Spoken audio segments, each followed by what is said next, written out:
우리가 다윗이라고 하는 사람을 잘 알고 있습니다. 다윗이라고 하는 인물은 사실 믿지 않는 사람들도 다 알고 있는 인물이죠. 그만큼 위대한 사람이고 유명한 사람입니다. 그런데 그 다윗의 인생을 보면 참 파란만장한 것 같습니다. 처음의 시작이 목동으로 시작을 합니다. 그리고 난 다음에 어느 순간 하나의 계기를 통해서 골리앗을 이기게 되어지는 놀라운 성과를 거두게 되지요. 그러므로 말미암아 사울의 군대 장관이 됩니다. 여기까지만 해도 다윗의 삶이 참 승승장구할 것 같았습니다. 그런데 사울의 시기를 받으면서 이제는 죽음의 위협 앞에 도망다니는 신세가 되어버립니다. 그리고 난 다음에 끝나는 줄 알았는데 거기에서 하나님이 그를 높이 들어서 왕으로 세우시죠. 왕으로 세워서 하나님의 뜻대로 잘 살았으면 좋았을 텐데 밧세바를 범하기도 하고 또 하나님이 하지 말라고 하는 인구조사를 하기도 합니다. 그것으로 말미암아 하나님의 진노를 사기도 하고 또 압살롬으로 말미암아 반역함으로 인하여 또 왕의 자리에서 도망하는 신세가 됩니다. 그러다가 또 하나님께서 그를 일으켜 세우셔서 왕이 되죠. 그럼에도 불구하고 그 왕의 자리에 있었음에도 불구하고 그의 군대 장관인 요압과 그 형제들로 말미암아 고통당했다라고 하는 내용들이 또 다윗이 이야기하는 고백 안에 담겨져 있습니다. 이처럼 다윗의 인생은 참 파란만장했던 것 같습니다. 가장 낮은 자리에서 왕이 되었다가 또 거기에서 쫓겨나 도망자의 신세가 되고 왕이었음에도 불구하고 무엇인가를 자신의 원하는 대로 할 수 없었던 이러한 삶을 살았던 것이 다윗의 모습이었다라는 것이죠. 그럼에도 불구하고 다윗은 많은 사람들 앞에 위대한 왕으로 칭송을 받습니다. 그는 대단한 왕이었다라고 이야기를 합니다. 도대체 왜 그랬을까? 수많은 평가들이 있을 수 있었겠지만 성경적인 가장 대표적인 평가는 딱 한 줄입니다. 이새의 아들 다윗을 만나니 내 마음에 합한 자라.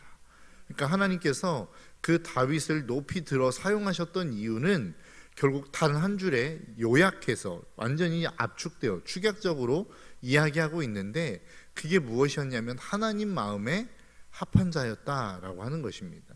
여러분 오늘 본문의 시편 144편의 내용을 보면 이 다윗의 파란만장한 삶이 전부 압축되어져 기록되어져 있는 것 같습니다. 오늘 본문 1절부터 시작해서 2절의 말씀이 무엇입니까?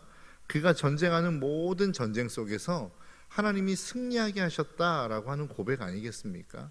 그의 인생 가운데 수많은 전쟁을 치릅니다. 전쟁뿐만 아니라 그가 그 인생 속에서 그 사울을 피하여 도망다니는 수많은 여정 가운데에서도 그 삶 속에서 하나님이 그 다윗을 보호하시고 인도하셨던 수많은 기록들을 우리는 보게 되어집니다. 그 모든 전쟁 속에서 지금 다윗이 고백하고 있는 게 무엇입니까? 그분은 나의 요새요, 나의 산성이요, 나를 건지시는 이요, 방패시요, 내가 그에게 피하였다라고 고백하는 내용을 다윗이 지금 이 시편 144편을 통해서 고백하고 있다라고 하는 것이죠. 그리고 더 나아가 그의 삶 가운데 그를 그토록 죽이고자 했던 자들, 힘들게 만들었던 자들, 그들의 원수 앞에서 하나님이 그들을 무찌르셨다라고 고백하고 있습니다. 그게 오늘 본문 5절부터 8절까지의 말씀인데요. 여호와여 주의 하늘을 들이우고 강림하시며 산들에 접촉하사 연기를 내게 하소서.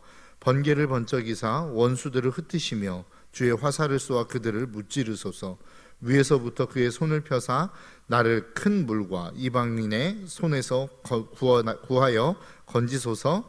그들의 입은 거짓을 말하며 그의 오른손은 거짓의 손이니이다. 그러니까 수많은 거짓과 수많은 괴롭힘과 수많은 고난 속에서 하나님은 다윗을 건지셨다라고 이야기합니다.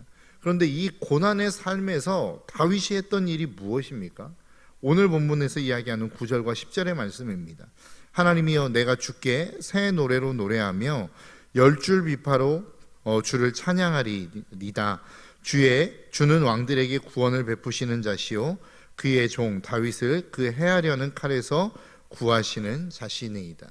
여러분 지금 다윗이 이 수많은 어려움과 고난과 환난 속에서 지금 무엇하고 있다라고 고백하고 있습니까? 바로 하나님을 찬양하고 있다라고 고백하고 있는 것입니다. 여러분, 우리의 삶 가운데 때로는 어려움을 만나기도 하고 고난을 만나기도 하고 아픈 시간을 겪는 삶을 살기도 하더라라고 하는 것입니다. 그때 우리가 해야 될 일이 지금 무엇이라고 우리에게 가르쳐주고 있습니까? 바로 하나님을 찬양하는 일이다라고 다윗은 우리에게 선포하고 있는 것입니다. 여러분들의 인생 가운데 고난의 때를 보내고 계시는 분들이 있습니까? 힘든 시간을 보내고 계시는 분들이 있습니까? 여러분 앞에 원수라 생각하는 자들이 여러분 앞에 놓여 있는 상황을 지금 겪고 있는 삶을 살아가는 분들이 계십니까? 그렇다면 여러분들이 지금 마땅히 해야 될 일은 무엇이냐? 그 하나님을 찬양하는 것입니다. 그 하나님을 기다리는 것입니다. 그 하나님이 여러분들의 인생 가운데 찾아오사 하나님이 구원을 베푸시도록 그 하나님을 기다리는 것, 그것이 하나님의 백성으로서 고난의 때, 힘든 시간을 보내는 그 시간들에 마땅히 해야 될 일임을 저와 여러분들이 꼭 기억하셨으면 좋겠습니다. 그렇게 그 고난의 시간에 하나님을 찬양하며 구원을 기다리며 하나님을 바라보는 자들에게 하나님이 내리시는 복이 무엇이냐? 오늘 보면 12절부터 말씀하시는 내용입니다. 우리의 아들들은 어리다가 장성한 나무들 같으며 우리 딸들은 궁전의 양식대로 아름답게 다듬은 모퉁이 돌 같으며 우리의 곳간에는 백곡이 가득하며 우리의 양은 들에서 천천과 만만으로 번성하며 우리의 수소는 무겁게 실었으며 또 우리를 침노하는 일이나 우리가 나아가 막는 일이 없으며 우리 거리에는 슬피 부르짖음이 없을진데 이러한 백성은 복이 있나니 여호와를 자기 하나님으로 삼는 백성은 복이 있도다. 그러니까 그 다음 그 고난의 때에 하나님의 얼굴을 구하며 하나님을 찬양하며 기다렸던 자들에게 주시는 그 복이 오늘 본문 12절에서 이야기하고 있는 12절부터 14절에서 이야기하고 있는 그 복과 같다라는 거예요. 우리의 자녀들이 하나님 안에서 아름답게 장성할 것이고 우리의 곡간과 우리의 들의 모든 곡식들은 무르익을 것이며 우리의 가축들은 번성할 것이다 라고 성경이 우리에게 약속하고 있는 것입니다. 여러분, 저와 여러분들의 삶 가운데 어떤 상황에서라도 그 하나님을 찬양하며 하나님을 기다리는 일들을 놓치지 않는 저와 여러분들의 삶이 되시기를 주님의 이름으로 축복합니다. 그런데 제가 여러분들에게 오늘 본문을 통해서 꼭 말씀드리고 싶은 것은 무엇이냐면 그러한 삶, 그렇게 그 고난 속에서도 그 원수들 앞에서도 여전히 하나님을 찬양하며 하나님의 얼굴을 구할 수 있었던 다윗의 가장 밑바닥에 깔려있는 마음이 도대체 무엇이냐는 거예요. 어떻게 그는 그 고난 속에서도 여전히 하나님을 고백할 수 있었고 그 힘든 시간을 보내면서도 그 하나님, 구원의 손이라고 고백하는 하나님을 놓치지 않을 수 있었느냐라고 하는 것입니다.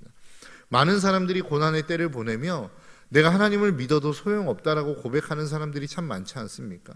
하나님을 믿었는데 결과가 이게 뭐야?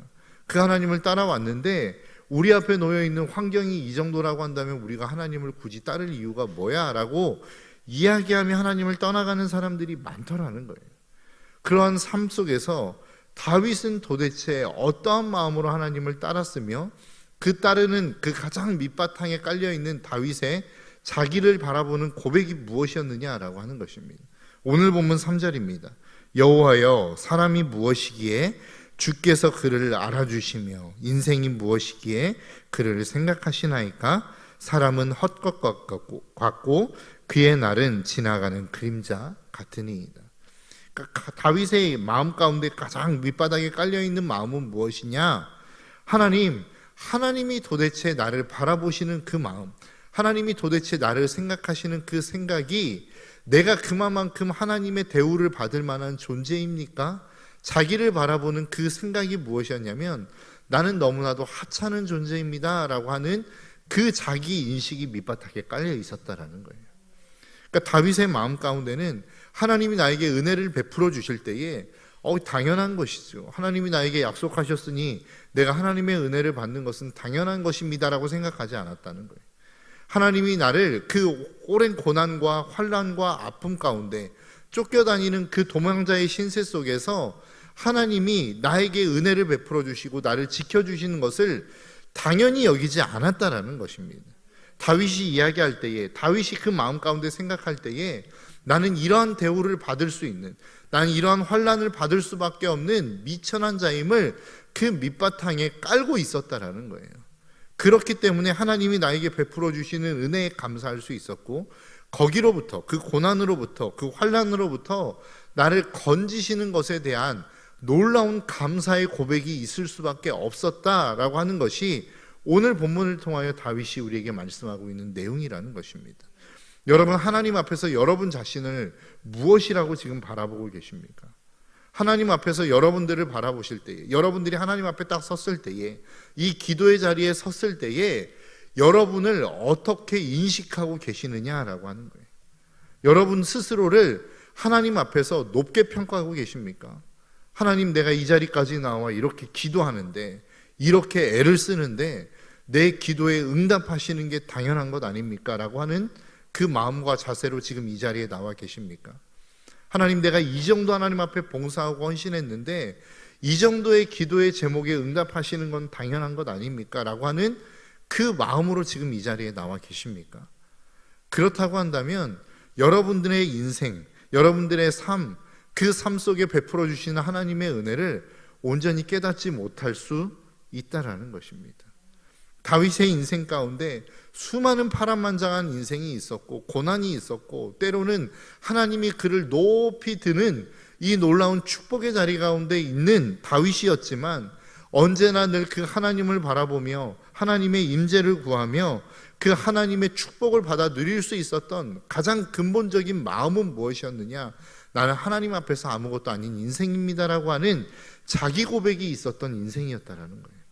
다윗은 언제나 늘 하나님이 주시면 감사한 것이고, 그 하나님이 나를 가장 깊은 수렁으로 이끌어 가심에도 불구하고 그가 하나님을 찬양할 수 있었던 이유는 하나님 앞에서 나는 아무것도 아닌 인생이다라고 하는 가장 기본적인 고백이 그의 인생 가운데 있었기 때문이라는 것입니다. 우리의 삶 가운데 불평이 있는 이유가 무엇입니까? 우리의 삶 가운데 날마다 불만을 가지고 살아가는 이유가 뭐예요? 나는 이만한 대우를 받을 수 있는 존재가 아니라고 하는 인식이 내 마음 가운데 지금 깔려있기 때문 아닙니까? 내가 정말로 이 정도의 어떠한 대우를 받을 만한 사람이 아닌데 내가 이런 대우를 받고 있다라고 생각하기 때문에 우리의 마음 가운데 불평이 있는 것 아니더냐라고 하는 거예요. 여러분, 이러한 마음이 우리의 삶 가운데 깔려 있다면 우리의 삶은 절대 감사할 수 있는 인생이 될 수 없다라는 것입니다. 환경에 따라 하나님을 찬양하기도 하고 환경에 따라 하나님 앞에 불평하는 인생을 우리는 살아갈 수밖에 없다라는 것입니다. 다윗이 고난 속에서도 여전히 하나님을 찬양할 수 있었던 이유가 무엇입니까? 다윗이 왕의 자리에서도 여전히 하나님의 이름을 높일 수 있었던 이유가 뭐예요?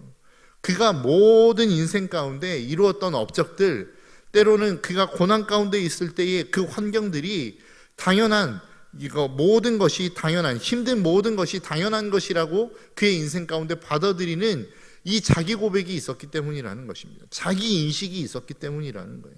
나는 이 정도의 고난 가운데 처해져도 그것을 당연히 여길 수 있는 그 인생에 대한 자기의 고백, 하나님 앞에서의 자기 자신이 어떠한 존재인지를 깨달았기 때문에 가능했던 일이라는 것입니다.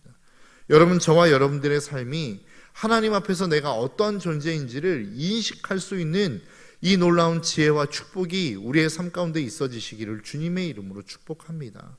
여러분, 우리는 아무것도 아니에요. 하나님 앞에서 우리는 정말로 아무것도 아닌 인생입니다.